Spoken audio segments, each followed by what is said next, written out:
कर्तावे स्तोत्रम दैवंतिन स्तोत्रम। प्रभु यीशु मसीह के नाम से फिर एक बार आप सबों का मैं इस YouTube के चैनल पर स्वागत करता हूं। प्रभु की महिमा हो कि परमेश्वर ने फिर एक बार यह सुंदर और पवित्र समय हम सबों के जीवन में लेकर आया ताकि हम प्रभु की वाणी को सुन सके और परमेश्वर का आदर कर सके। आमीन। मैं आप सभी लोगों को धन्यवाद देता हूं जो दिन प्रतिदिन यहाँ पर आकर वचनों को सुनते हैं और प्रभु के वचनों का पालन कर रहे हैं। ऐसा मेरा विश्वास है।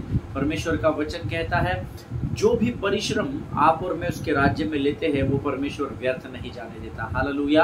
आज फिर एक बार परमेश्वर की उपस्थिति हमारे मध्य में है क्योंकि परमेश्वर अपने वायदे का पक्का परमेश्वर है। आमीन। मैं प्रभु को धन्यवाद देता हूँ इस समय के लिए, जो समय वो हमारे जीवन में लेकर आया। उसने हमको संसार से इस समय के लिए अलग किया ताकि हम उसका आदर कर सके और उसके द्वारा जो भीत की बातें वो हमारे जीवनों में प्रकट करता है उसका हम अध्ययन और मनन कर सके। आमीन। प्रभु का धन्यवाद देता हूँ कि जो वचन हम पिछले 3-4 दिनों से सीख रहे हैं, कई लोगों के जीवन में परमेश्वर कार्य कर रहा है। केवल उन्हीं के जीवन में रिजल्ट आता है जो प्रभु के वचनों को गंभीरता से लेते हैं। आमीन। अक्सर धर्मी अपने समय और ज़रूरत के अनुसार प्रभु के वचन को ग्रहण करता है, लेकिन मैं आपको प्रोत्साहित करना चाहता हूँ, आप प्रभु के वचनों को जब दिन प्रतिदिन ग्रहण करेंगे आप दिन प्रतिदिन आशीष के भागीदार होते चले जाएंगे। हालेलुया। प्रियो, आज फिर एक बार प्रभु कुछ वचनों को लेकर हमारे मध्य में आया है। कुछ बातें हैं जिस विषय पर हम मनन और अध्ययन कर रहे हैं। प्रभु उन बातों को हमें फिर एक बार सिखाने जा रहा है, लेकिन इससे पहले कि हम प्रभु की वाणी को अपने हृदय में ले, क्यों ना कुछ वचनों को पढ़कर हम प्रभु का आदर करें और उसका धन्यवाद करें। आइए प्रियो, इस समय हम सब अपने अपने पवित्र शास्त्र निकाल लेंगे और भजन संहिता 119 उसके 33 से लेकर 40 वचन हम पढ़ेंगे। साम्स 119 वर्सेस 33 till 40, 33 से लेकर 40 वचन हम पढ़ेंगे। और मेरा विश्वास है आप सभी लोगों के पवित्र शास्त्र आपके पास है और आप सब लोग मेरे साथ वचनों को पढ़ने जा रहे हैं। आमीन। अपने मुख के अंगीकार के द्वारा हम इन वचनों को पढ़ेंगे। हे यहोवा, मुझे अपने विधियों का मार्ग दिखा दे, तब मैं उसे अंत तक पकड़े रहूंगा। मुझे समझ दे, अब मैं तेरी व्यवस्था को पकड़े रहूंगा और पूर्ण मन से उस पर चलूंगा। अपनी आज्ञाओं के पथ में मुझको चला, क्योंकि मैं उसी से प्रसन्न हूँ। मेरे मन को लोभ की ओर नहीं, अपनी चितौनियों ही की ओर फेर दे। मेरी आंखों को व्यर्थ वस्तुओं की ओर से फेर दे। तू अपने मार्ग में मुझे जिला। तेरा वचन जो तेरे भय मानने वालों के लिए है, उसको अपने दास के निमित्त भी पूरा कर। जिस नामधराई से मैं डरता हूँ उसे दूर कर, क्योंकि तेरे नियम उत्तम हैं। देख, मैं तेरे उपदेशों का अभिलाषी हूँ, अपने धर्म के कारण मुझको जिला। परमेश्वर इन पढ़े हुए वचनों पर आशीष दे और मेरे साथ जितने लोगों ने इन वचनों को पढ़ा है परमेश्वर आप सबों को आशीषित करे और अनुग्रहित करे। आमीन। हे यहोवा, मुझे अपने विधियों का मार्ग दिखा दे। आमीन। तब मैं उसे अंत तक पकड़े रहूंगा। आमीन। परमेश्वर ने जब हमने उद्धार को पाया, उस पर विश्वास किया और उसके मार्ग पर मैं और आप जब चलने लगे, परमेश्वर ने हमें व्यवस्था को दिया। परमेश्वर ने हमें उसके वचनों को दिया। क्यों दिया? ताकि हम उसके वचनों को थाम कर रहे। हालेलुया। जब तक आप प्रभु के वचनों को थामेंगे नहीं तो आप अंत तक उसको पकड़े नहीं रह सकते। आमीन। आपको उसके मार्गों पर चलना पड़ेगा ताकि परिस्थिति कैसे भी आए, जब आप उसके वचनों को थाम कर रहेंगे, पकड़ कर रहेंगे, वो प्रत्येक वचन जिस पर आप चलते हैं, जिसका आप अध्ययन करते हैं, वो प्रत्येक वचन इस पवित्र शास्त्र का शत्रु के वार से आपकी रक्षा करेगा, आपको हानि नहीं पहुंचने देगा। हालेलुया। मुझे समझ दे, तब मैं तेरी व्यवस्था को पकड़े रहूंगा और पूर्ण मन से उस पर चलूंगा। हालेलुया। व्यवस्था को पकड़े रहने के लिए परमेश्वर के वचन की समझ का होना बहुत बहुत बहुत जरूरी है। और इसीलिए वचन होशे 4:6 में कहता है, वचन का ज्ञान न होने से प्रजा नष्ट हो रही है। तो ये जो ज्ञान या ये जो बुद्धि या ये जो समझ की बातें परमेश्वर हमें पवित्र शास्त्र में सिखाता है, उसको पकड़ कर रखना बहुत जरूरी है। लेकिन वचन सिर्फ सुनना नहीं है, प्रभु से रोज प्रार्थना करें, प्रभु इस वचन को समझने के लिए लगने वाली स्वर्गीय बुद्धि, समझ और ज्ञान से मुझको भर कर तैयार कर। वचन तो सभी लोग सुन रहे हैं पर वचन पर चल कोई नहीं रहा है। एक कान से सुन रहे हैं, दूसरे कान से छोड़ दे रहे हैं। जब जरूरत है तो प्रभु के वचनों का अंगीकार कर रहे हैं, जब जरूरत नहीं है तो वचनों को अर्थात प्रभु को छोड़कर शरीर और संसार के अभिलाषाओं में व्यस्त हो जा रहे हैं। आमीन। लेकिन ये वचन कहता है, भजन का लिखने वाला दाऊद कहता है, प्रभु मुझे समझ दे ताकि मैं तेरी व्यवस्था को पकड़ कर रह सकूं और पूर्ण मन से, जब मैं उसे थामे रहूंगा तो पूर्ण मन से उस पर चलूंगा। हालेलुया। पूर्ण मन से परमेश्वर के पीछे चलने के लिए आपको स्वर्गीय समझ का होना बहुत ज़रूरी है। आमीन। और समझ कहाँ से आती है? बुद्धि, नीतिमत्ता कहाँ से आती है? वो परमेश्वर के वचन से आती है। आगे वचन कहता है, अपनी आज्ञाओं के पथ में मुझको चला, क्योंकि मैं उसी से प्रसन्न हूँ। अर्थात प्रभु तेरे मार्ग के अलावा और मैं कहाँ जाऊँ? मुझे अपनी आज्ञाओं के पथ पर तू चला, मुझे अपनी आज्ञाओं के मार्ग पर तू चला। जो आज्ञा तूने मुझे दी है उस पर तू मुझे चलना सिखा। प्रभु मुझे उन आज्ञाओं पर चलने के लिए लगने वाली बुद्धि से भरकर तैयार कर, ताकि मैं संसार और लोगों के बहकावे में ना आ सकूं, परंतु मैं तेरे आज्ञा के मानने के द्वारा मैं तेरे पथ पर, तेरे मार्ग पर चलने वाला बन सकूं। हालेलुया। क्योंकि मैं उसी से प्रसन्न हूँ। आप देखिए, आप जब परमेश्वर के वाणी का पालन करते हैं, जब आपको परमेश्वर के राज्य में कोई जिम्मेदारी सौंपी जाती है और आप जब उसका पूर्ण ईमानदारी से पालन करते हैं, संसार आपको अप्रिशिएट करे या ना करे, पर मैं आपको दो बातें बताऊंगा। एक, स्वर्ग प्रसन्न होता है। दूसरा, आपके अंदर स्वर्ग की शांति का एक अद्भुत सुकून आप प्राप्त करते हैं। हालेलुया। कोई बात नहीं, मुझे लोगों ने रिकॉग्नाइज नहीं किया, कोई बात नहीं, लोगों ने मेरी वाहवाही नहीं की, पर प्रभु मैं तेरा धन्यवाद देता हूँ, तेरी आज्ञा को मानने के द्वारा तूने मुझे संपूर्ण शांति से भर दिया है। हालेलुया। प्रिय वचन कहता है, मेरे मन को लोभ की ओर नहीं, अपनी चितौनियों की ओर फेर दे। हालेलुया। अक्सर संसार लोभ के पीछे जा रहा है, संसार धोखे के पीछे भाग रहा है। शत्रु जो भेड़िया होकर शेर की, सिंह की खाल पहनकर आता है, वो आपको बरगला रहा है और बड़ी आसानी के साथ धर्मी लोग जो प्रभु पर विश्वास करते हैं वो शत्रु के बहकावे में आ जा रहे हैं। लेकिन परमेश्वर को दाऊद प्रार्थना करता है, प्रभु मेरे मन को लोभ की ओर नहीं, उस धोखे की ओर नहीं, परंतु तेरी चितौनी की ओर लेकर बढ़। हालेलुया। ये जो वचन है ना प्रियो, ये प्रार्थना में इस्तेमाल करना सीखिए। हम बड़े भावनाओं में बहकर रोते गाते प्रार्थना करते हैं, लेकिन अगर आप वचन के आधार पर प्रार्थना करेंगे तो आपकी प्रार्थना का उत्तर और आमीन में दिया जाएगा। आमीन। मेरी आंखों को व्यर्थ वस्तु की ओर से फेर दे। हालेलुया। तू अपने मार्ग में मुझे जिला। कई बार शत्रु हमें लुभाने वाली बातों को दिखाता है, जैसे उसने अदन की वाटिका में हवा को उस फल को दिखाया था। हालेलुया। लुभावना वाला, सुहावना, जो दिखने में बहुत अच्छा है, परंतु हमको उसका परिणाम मालूम नहीं होता है और हम शत्रु के अर्थात बहली के जाल में बड़ी आसानी के साथ फंस जाते हैं। लेकिन वचन कहता है, यहाँ प्रार्थना में दाऊद कह रहा है, मेरे आंखों को व्यर्थ वस्तुओं की ओर से फेर दे। हालेलुया। क्या आज आप ऐसी प्रार्थना करते हैं कि आप और मैं तो प्रार्थना करते, प्रभु हमें अच्छी वस्तुएं आशीष के रूप में प्रदान कर। जरूरी नहीं है हर अच्छी वस्तु सच में अच्छी होगी, वो बरगलाने वाली भी हो सकती है। हालेलुया। और उसे समझने के लिए आपके पास स्वर्गीय बुद्धि और ज्ञान का होना जरूरी है। इसीलिए दाऊद जानता है कि वो कमजोर है, इसलिए वो कहता है, प्रभु मुझे व्यर्थ वस्तुओं की ओर मेरा मन न लगने पाए, मेरे मुख को तेरी ओर फेर ले और मेरे जीवन को तेरे लिए जिला ले। हालेलुया। आगे वचन कहता है, तेरा वचन जो तेरे भय मानने वालों के लिए, उसको अपने दास के निमित्त भी पूरा कर। हालेलुया।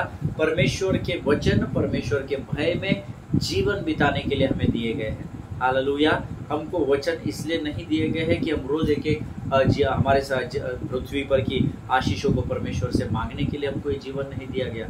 हमें ये जीवन दिया गया है ताकि हम परमेश्वर के वचनों का पालन कर सके। हालेलुया। तेरा वचन जो तेरे भय मानने वालों के लिए है। क्या आप प्रभु के भय में रहते हैं क्या? यस। अगर आपका आंसर यस है तो ये पूरा पवित्र शास्त्र आपके लिए है। हालेलुया।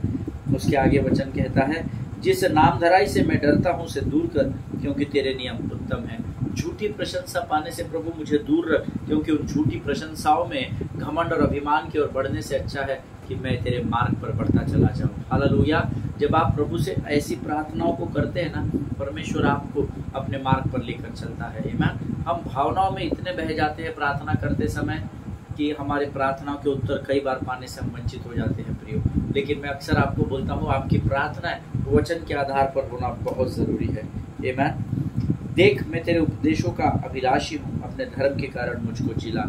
कितने लोग हैं जो आज परमेश्वर के उपदेशों के अभिलाषी हैं? कितने लोग हैं? मैं, आप और हम जितने भी लोग इस समय वचन को सुन रहे हैं, हम में से कितने लोग हैं जो परमेश्वर के उपदेश अर्थात उसके वचन के अभिलाषी है, प्यासे है। जैसे हिरनी पानी के लिए प्यासी होती है, ऐसे कितने लोग हैं जो आज प्रभु के उपदेशों को प्राप्त करने के लिए अभिलाषी है।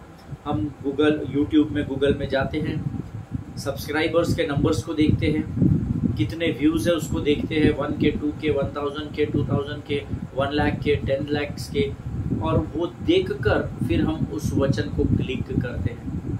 हालेलुया। शायद आप ऐसे लोग नहीं हैं, परंतु संसार में अधिकांश ऐसे ही लोग पाए जाते हैं। हालेलुया। लेकिन प्रभु का वचन कहता है कि वो दाऊद कहता है कि मैं तो तेरे उपदेशों का अभिलाषी हूँ। आज हमको प्रभु के वचन के प्रति भूख और प्यास का होना बहुत ज़रूरी है, क्योंकि धन्य है वे जो भूखे और प्यासे हैं, वे तृप्त किए जाएंगे, परमेश्वर का वचन कहता है। हालेलुया।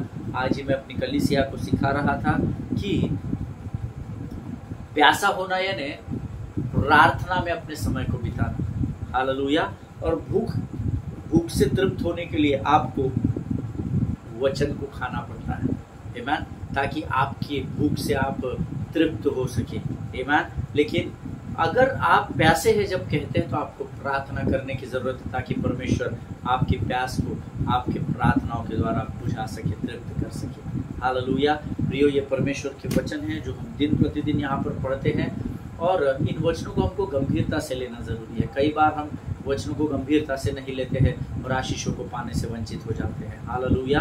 प्रभु करे ये जो बातें आज हमने यहाँ पर पढ़ी है, परमेश्वर इसके द्वारा आपको बड़ी बरकत और बड़ी आशीष दे। ये समय है जब हम अपना समर्पण परमेश्वर को करेंगे, अपने आप को उसको सौंपेंगे, ताकि हम उसकी वाणी को अपने जीवन में स्वीकार कर सकें। आमीन। आइए हम प्रार्थना करें। धन्यवाद यीशु, धन्यवाद यीशु, धन्यवाद यीशु, धन्यवाद यीशु, धन्यवाद यीशु। Thank you Jesus. धन्यवाद यीशु, धन्यवाद यीशु। आकाश और पृथ्वी के महान और जीवित परमेश्वर, इस सुंदर और पवित्र समय के लिए हम तुझे धन्यवाद देते हैं राजा। तू विश्वास योग्य परमेश्वर है, तेरी स्तुति करते हैं, तेरी प्रशंसा करते हैं। प्रभु जी, प्रार्थना करते हैं उन तमाम लोगों के लिए जिन्होंने आज हमें अपनी प्रार्थनाओं में स्वयं स्मरण किया है राजा। उनकी मनोकामनाओं को तू पूर्ण कर परमेश्वर। सामर्थ दे, बल दे प्रभु, ताकि ऐसे हुए कलीसिया के लिए लवलीन होकर प्रार्थना कर सके। प्रभु जी, अब प्रार्थना करते हैं उन तमाम भाइयों के लिए, बहनों के लिए जिनकी प्रार्थना की विनतियां हम तक है राजा। प्रभु परमेश्वर पिता, भले ही हम उन लोगों को नाम बनाम जानते हो या न जानते हो, परंतु तू उन्हें जानता है राजा। बड़े विश्वास योग्यता के साथ जब उन्होंने अपनी प्रार्थनाओं को हम तक पहुंचाया प्रभु, हम तुझसे प्रार्थना और विनती करते हैं राजा, तू उनमें से हर एक को तेरी इच्छा और तेरी योजनाओं के अनुसार स्पर्श कर और आशीष दे राजा। प्रभु, वे तेरे मंदिर के गवाह के पात्र बन सके और तेरे राज्य के लिए आशीष और आदर का कारण बन सके, ऐसे सामर्थ्य भरकर तैयार कर। प्रभु जी, आज जो वचन हम सुनने जा रहे हैं उसको समझने के लिए लगने वाली स्वर्गीय बुद्धि और ज्ञान से हमको भरकर तैयार कर राजा। प्रभु, जितने लोग वचन सुनते हैं उन्हें आशीष दे। इस समय हम अपने आप को यीशु मसीह के लहू में सुरक्षित करते हैं। शत्रु की हर एक युक्ति योजनाओं का खंडन हम यीशु नासरी के नाम से करते हैं परमेश्वर। प्रभु, जिनका हमें देना है उनका हम समय पर दे सके, और जहाँ से हमें प्राप्त करना है वहाँ पर समय से प्राप्त कर सके, ऐसी आशीष से भरकर तैयार करें। सारी बातों में महिमा तुझको देते हैं, आगे के संपूर्ण समय को तुझे समर्पित करते हैं। प्रार्थना को धन्यवाद के साथ यीशु नासरी के नाम से मांगते हैं, सुन और कबूल कर। आमीन। हालेलुया। फिर एक बार इस YouTube के चैनल पर आप सबों का मैं स्वागत करता हूँ। कल हम यूहन्ना बपतिस्मा देने वाले के विषय में कुछ बातों को सीख रहे थे, and I was telling you that you are doing better than you think you are. Hallelujah. आप आज बहुत अच्छा कर रहे हैं। आज आप जिस स्थान पर है उस स्थान पर आप बेहतर है, ना कि उस स्थान पर जिस स्थान पर जाने के लिए आप सोच रहे हैं। हालेलुया। कई बार हमारी सोच कहीं और होती है और हम कहीं और होते हैं, और हमको लगता है कि प्रभु का ध्यान हमारी ओर नहीं है। मेरा स्थान वो होना चाहिए था, वो व्यक्ति मेरे पीछे से आकर वहाँ चला गया, लेकिन मैं यहीं पर हूँ। पर यकीन मानिए, आज आप जिस स्थान पर है वो स्थान आपकी सोच के स्थान से बेहतर स्थान है प्रियो। हालेलुया।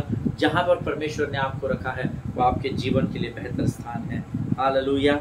हमेशा स्मरण रखिए, कल मैंने आपको ये बात समाप्त करते समय बताई थी कि शैतान का काम है कि वो आप पे और मुझ पर दोष लगाए। As I told you yesterday, he is the accuser of the brethren. आमीन। वो भाइयों पर दोष लगाने वाला है, but we are the complimenter of the brethren. Hallelujah. उसका मैंने उदाहरण भी आपको कल दिया था। शत्रु मेरे और आपके आगे दौड़कर भागता है, और उसको लगता है वो रेस को जीत गया है, आगे जाकर वो हमारी ओर मुड़ता है और हम पर कीचड़ उछालता है, हम पर दोष लगाता है, हमको पुराने पापों को स्मरण दिलाता है, हमको अंधकार और निराशा और उदासी की घोर अंधकार की तराई में ढकेलने की कोशिश करता है। लेकिन अगर आप अपने जीवन के किसी पड़ाव पर अगर आप गिर जाते हैं तो आपको हताश, निराश या गिव अप करने की जरूरत नहीं है, क्योंकि आपको उठाने वाला परमेश्वर उस स्थान पर इम्मानुएल बनकर आपके साथ होता है। हालेलुया। तो पास्टर साहब, मुझे उसके लिए क्या करना पड़ेगा? आपको परमेश्वर के हाथों को थाम कर रखना पड़ेगा। हालेलुया। शत्रु कितनी भी आपको गिराने की कोशिश कर ले, लेकिन परमेश्वर हर बार आपके हाथों को थाम कर आपको उठाकर फिर एक बार खड़ा करेगा, क्योंकि उसका वायदा है कि मैं तेरे निर्बल और ढीले घुटनों को सामर्थ्य से भरने वाला परमेश्वर हूँ। हालेलुया। आमीन। फिर भी लोग मुझसे पूछते हैं या आपसे पूछेंगे कि आपको क्या पता पास्टर साहब हमारे जीवन में क्या चल रहा है, या हो सकता है मेरे इस वचन को इस समय सुनकर आपके मन में अगर ये प्रश्न आ रहा होगा कि पास्टर साहब आपको कैसे पता हम अच्छा कर रहे हैं, आप तो हमको जानते भी नहीं हैं, आप तो हमको पहचानते भी नहीं हैं, आपको कैसे पता हमारे जीवन अच्छे चल रहे हैं, बुरे चल रहे हैं? Because I know that right now you are not in the beer bar, because I know that right now you are not in the आप किसी नशे में फंसे हुए नहीं हैं। मैं जानता हूं कि इस समय आप किसी मृत्यु के घर में नहीं हैं। मैं जानता हूं कि इस समय आप लोग किसी ड्रग हाउस में नहीं पाए जाते हैं, परंतु इस समय आप परमेश्वर के वचनों को सुन रहे हैं। हालेलुया। इसीलिए मैंने आपसे कहा कि आप जिस स्थान के लिए सोच रहे हैं उस स्थान से आज आप जिस स्थान पर है वो आपके लिए कई गुना अधिक बेहतर स्थान है जो परमेश्वर ने मुझे और आपको दिया है। हालेलुया। आज मैं इस स्थान पर बैठकर आपको वचन की सेवकाई कर रहा हूं, क्योंकि मैं जानता हूं कि परमेश्वर ने ये स्थान मेरे लिए नियुक्त किया है, और जो स्थान परमेश्वर नियुक्त करता है वो इस पृथ्वी का सर्वोत्तम स्थान होता है। हालेलुया।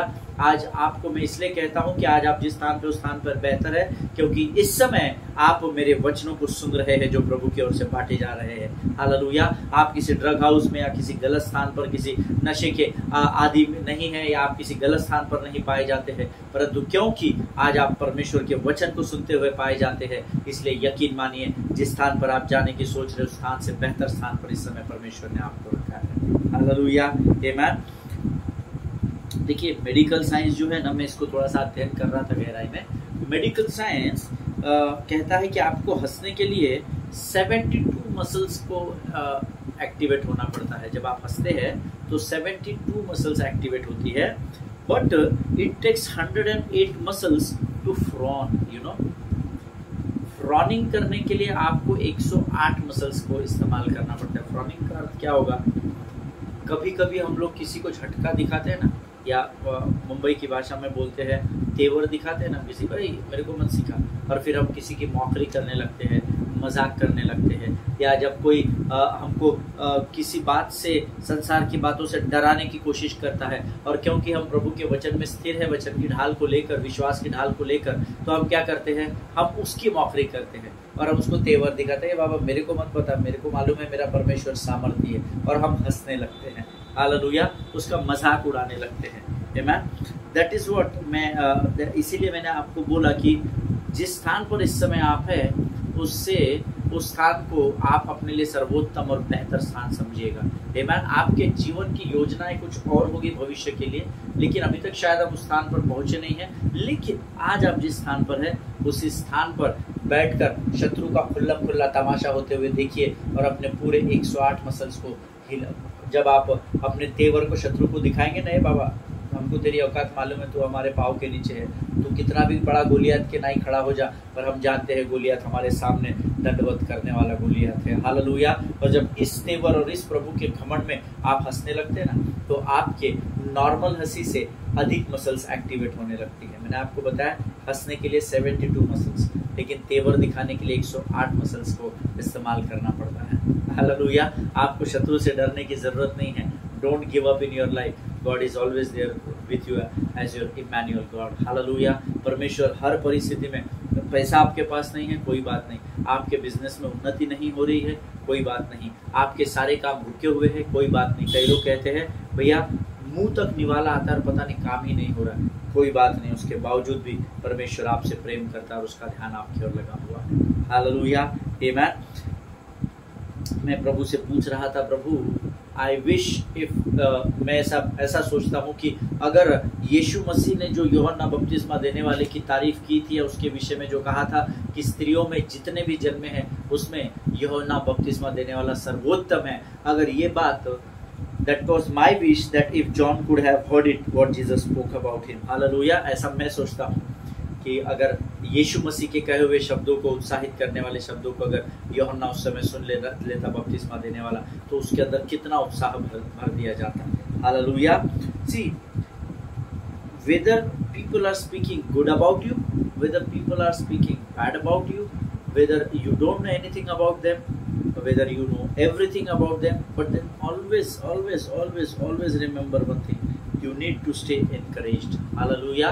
आपको हमेशा उत्साहित रहने की जरूरत है। लोग आपको अप्रिशिएट करें नहीं करें कोई बात नहीं, हमारी जिम्मेदारी बनती है कि हम अपने भाइयों के लिए उन्नति का कारण बन सके। वो भाई बनेगा, वो बहन बनेगी, सेकेंडरी है ना। स्वार्थ से किसी की सहायता मत कीजिए। यीशु का स्वभाव सहायता करने का है, इसलिए आप सहायता करना सीखिए। हालेलुया।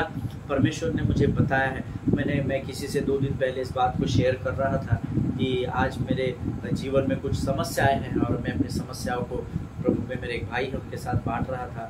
उन्होंने मुझे कहा ना, आप परमेश्वर के राज्य में इतना अधिक उंडेलते हैं, आप लोगों की सहायता करने दौड़ते हैं, आप मदद करने दौड़ जाते हैं, दिन के 2 बजे हो, रात के 2 बजे हो, लेकिन आप हमेशा तत्पर रहते हैं, फिर आपके जीवन में समस्याएं क्यों हैं?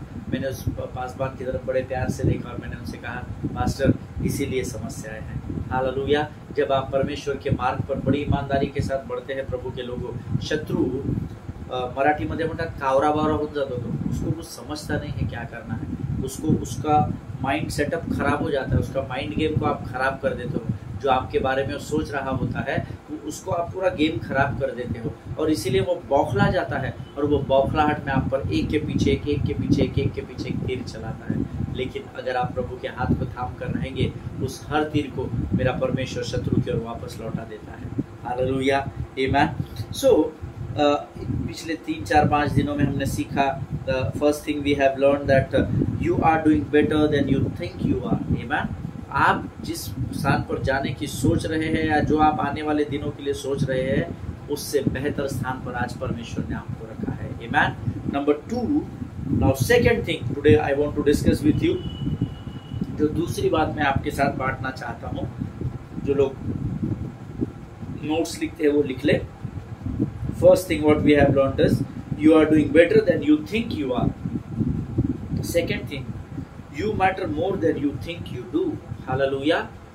जितना आप खुद के विषय में सोचते हैं कि मेरे इस स्थान पर इतने मायने होने चाहिए, उससे अधिक मायने आप उस स्थान के लिए रखते हैं। हालेलुया। आप बोलेंगे पास साहब क्या कोड वर्ड में बात कर रहे हैं, कुछ समझ में नहीं आ रहा। कई बार हम अपने जीवन का मूल्य मापन करके सोचते हैं कि मुझे यहाँ पर ये काम मैं कर सकता हूँ, लेकिन यकीन मानिए कई बार आप ये भी सोचते हैं कि मेरी यहाँ कोई ज़रूरत नहीं है, मैं नहीं भी होगा तो चलेगा। लेकिन मेरी बात का विश्वास करें, वचन कहता है you matter more than you think you do. Hallelujah. जितना आप खुद के विषय में सोच रहे हैं, उससे ज़्यादा आप इस पृथ्वी पर मायने रखते हैं। हालेलुया, आमेन। इसको हम गहराई में सीखेंगे। पवित्र शास्त्र में एक बहुत अच्छा वचन है इस बात को समझाने के लिए, जो इस बात को समझने में हमारी सहायता करता है। कौन सी बात को? You matter more than you think you do. आप अपने आप के विषय में समझते हैं कि मैं इस व्यक्ति के लिए इतना ही सहायता कर सकता हूँ, लेकिन नहीं, आप उससे अधिक उसके जीवन के लिए लाभ का कारण हो सकते हैं। हालेलुया। यशायाह की पुस्तक, उसका 41 अध्याय, उसका 6वां वचन, जो हमारा अध्ययन है ना, उसका ये की वर्स है। जिस अध्ययन को आप लोग कर रहे हैं ना, उसका ये की वर्स है। मेरा प्रभु करे कि जब हम इसका अध्ययन कर रहे हैं तो परमेश्वर इसको समझने में आपकी सहायता और मदद करे, ऐसी मैं प्रभु से प्रार्थना करता हूँ। हालेलुया। देखिए प्रिय, परमेश्वर किसी मनुष्य का कर्जदार नहीं है। हमने कई बार इस विषय को सुना है, लेकिन मेरा ऐसा मानना है कि जिस विषय को प्रभु हमारे बीच में लेकर आया है, उस विषय को हमको समझना बहुत अधिक जरूरी है। आमीन। कई लोग हैं जो वचन को सुनते नहीं है, समझते नहीं है, और जो मन में आया बड़बड़ाते हैं, कुछ भी बोल देते हैं। लेकिन प्रभु का धन्यवाद हो, जिस विषय को हम सीख रहे हैं, let us encourage one another. इसका एग्जैक्ट उदाहरण आपको यशायाह 41:6 में मिलेगा। सब मिलकर एक साथ पढ़ेंगे। वे एक दूसरे की सहायता करते हैं और उनमें से एक अपने भाई से कहता है हियावान। हालेलुया। देखिए, मैं आपको फिर एक बार बताना चाहता हूँ, भले ही लोग आपको एनकरेज करे या ना करे, भले ही लोग आपकी सहायता के लिए तत्पर हो या ना हो, परंतु आप अपने स्वभाव को नहीं बदलना। आप ईर्ष्या और कड़वाहट से दूर रहना। उसने मेरी सहायता नहीं की, आने दो, उसको भी तो दिन आएंगे, फिर मैं देखता हूँ उस भाई को, उस बहन को, कौन उनकी सहायता करता है। नहीं, वचन कहता है अतः जैसे यीशु मसीह का स्वभाव है वैसे ही तुम्हारा भी हो। आमीन। यीशु मसीह ने इस पृथ्वी पर अपने स्वार्थ के लिए कुछ भी नहीं किया। आमीन। मैं आज आपको एनकरेज करना चाहता हूँ। ये वचन कहता है वे एक दूसरे की सहायता करते थे। तो क्या वे परफेक्ट थे? नहीं, उनमें आपस में बनती भी नहीं थी, बहुत सारी कमियां घटियां एक दूसरे में थी, पर वो एक दूसरे की कमी घटियों को नहीं निकालते थे। लेकिन वचन कहता है वे एक दूसरे की सहायता करते हैं और उनमें से एक अपने भाई से कहता है हियावान। Everyone helped his neighbor and said to his brother, be of good courage. Hallelujah. हियाव बांधो ब्रदर, निराश मत हो। कोई बात नहीं, ये बार आप गिर गए पर फिर एक बार खड़े होंगे। परमेश्वर हमको फिर एक बार सामर्थ्य और बल से भरेगा। हालेलुया। ऑलवेज इस मोड में हमेशा अपने आप को स्विच ऑन रखना, ऑफ नहीं करना। दूसरों की सहायता करने के लिए, उनको एनकरेज करने के लिए तत्पर रहे। भले ही आप किसी की फाइनेंशियली हेल्प न कर सको, पैसे से या बाकी चीजों से आप मदद में मत कर सको, पर आपके हियाव बंधाने वाले 2 शब्द या एक वाक्य उनके जीवन में बदलाव को लेकर आ सकता है। Hallelujah. Always stay focused to encourage one another. एक दूसरे को हमेशा आप लोग तत्पर रहे, तैयार रहे कि हम एक दूसरे को हियाव बंधा सके, एक दूसरे के अंदर सामर्थ्य को फूंक सके। हालेलुया। उसके आगे का वचन जब आप पढ़ेंगे, यशायाह 41:7 कहता है, सब मिलकर पढ़ेंगे, बढ़ई सोनार को और हथौड़े से बराबर करने वाला निहाई पर मारने वाले को यह कहकर हियाव बंधा रहा है, जोड़ तो अच्छा है, अतः वह कील ठोक कर उसको ऐसा दृढ़ करता है कि वह स्थिर रहे। हालेलुया। यहाँ हर आदमी एक दूसरे से कनेक्टेड बताया गया है, हर आदमी एक दूसरे को एनकरेज कर रहा है। आमीन। यहाँ पर वचन कहता है बढ़ई ने सोनार को प्रोत्साहित किया और ये सोनार ने हथौड़ा मारने वाले को प्रोत्साहित किया, और फिर हथौड़ा मारने वाले ने निहाई अर्थात वो जो कील होती है ना, कीला होता है, हम दीवार में ठोकते हैं, उस कील पकड़ने वाले को प्रोत्साहित किया। हालेलुया। अगर आप ध्यान से वचन पढ़े तो यहाँ हर एक व्यक्ति दूसरे को प्रोत्साहित करने में लगा हुआ है, ना कि उसको नीचा खींचने में। आप कौन सी कैटेगरी में आते हैं, ये प्रश्न आप अपने आप से पूछिएगा। अरे हट, वो मेरे मीटिंग में नहीं आया, मैं उसकी सभा में क्यों जाऊँ? अरे जाने दो पास्टर, उन्होंने हमारी समय पर सहायता नहीं की, मैं उनकी सहायता क्यों? देखिए, जब आप कोई सहायता नहीं करेगा, जब आपके विरोध में लोग बातें बोलेंगे, लेकिन जब आप उनकी ज़रूरत में उनकी सहायता के लिए खड़े हो जाएंगे, तब आप कॉम्प्लीमेंटर कहलाएंगे। हालेलुया। तब आप उनकी उन्नति में आधार देने वाला स्तंभ बन जाएंगे। Amen. Always get ready to help others. हमेशा दूसरों की मदद करने के लिए तत्पर रहे। आमीन। ये बहुत अद्भुत वचन है। मैं इसको जब गहराई में मनन और अध्ययन कर रहा था, बहुत सारी बातें प्रभु ने मुझे इसमें बताई। कल मैं इसको अंग्रेजी में पढ़कर आपको बताऊंगा। एक बहुत सटीक शब्द अंग्रेजी में आया है एक वर्जन में। मैं बहुत सारे वर्जन को ये वचन की अध्ययन के समय पढ़ रहा था, और एक बहुत अच्छा शब्द आया है जिसके विषय में मैं आपको कल बताऊंगा। हालेलुया। मेरा विश्वास है आज ये जो बातें हमने सीखी है उसके द्वारा जरूर परमेश्वर ने आपको आशीष दी है। प्रियो, कल जब आप अध्ययन को सुनने आएंगे तो यशायाह 41:6 और 7 आप जरूर पढ़कर आइएगा। हालेलुया। परमेश्वर इन वचनों के द्वारा आपको बड़ी बरकत और बड़ी आशीष दे। आइए अपनी आंखों को बंद करेंगे और हम प्रार्थना करेंगे। खुदावंत प्रभु यीशु नासरी के नाम से सुंदर और पवित्र समय के लिए हम तुझे धन्यवाद देते हैं। राजा प्रभु, धन्यवाद देते हैं, फिर एक बार तूने वचन के द्वारा हमसे बातचीत की, एक दूसरे को प्रोत्साहित और उत्साहित करने के विषय में तूने हमें सिखाया। तेरा गुणानुवाद करते हैं प्रभु जी। इस समय हम प्रार्थना करते हैं प्रभु, जितनों ने भी वचन सुना उन सबों को नाम बना आशीष दे। राजा, इनको समझ बुद्धि और ज्ञान से भरकर तैयार कर प्रभु। ये वाणी जो दिन प्रतिदिन तो हमें अपने स्वर्ग से उड़ेलता है, उसके लिए हम तुझे लाखों लाख धन्यवाद देते हैं। ऐसे ही प्रभु रोज हम अपने समय को तेरे राज्य के लिए दे सके, ऐसी सामर्थ्य और ऐसे बल से भरकर हमको तैयार कर। राजा, अपने आप को यीशु मसीह के लहू में सुरक्षित करते हैं। तूने हमारी प्रार्थना को स्वीकार किया, विश्वास करते हैं और विनती को धन्यवाद के साथ यीशु नासरी के नाम से मांगते, सुनो, कबूल कर। आमीन। हालेलुया। फिर एक बार आप सबों को मैं धन्यवाद देता हूँ वचनों को लगातार दिन प्रतिदिन सुनने के लिए। और मेरा विश्वास है अगर आप वचनों को गंभीरता से सुन रहे हैं तो आप आशीषों को जरूर प्राप्त कर रहे हैं। हालेलुया। एक दूसरे के लिए प्रार्थना करते रहे, अपने पासवानों के लिए, उनके परिवारों के लिए जरूर प्रार्थना करें। हम अगले सेशन में फिर एक बार मिलेंगे, तब तक स्वस्थ रहे, सुरक्षित रहे और सभी को जय मसीह की। God bless you all.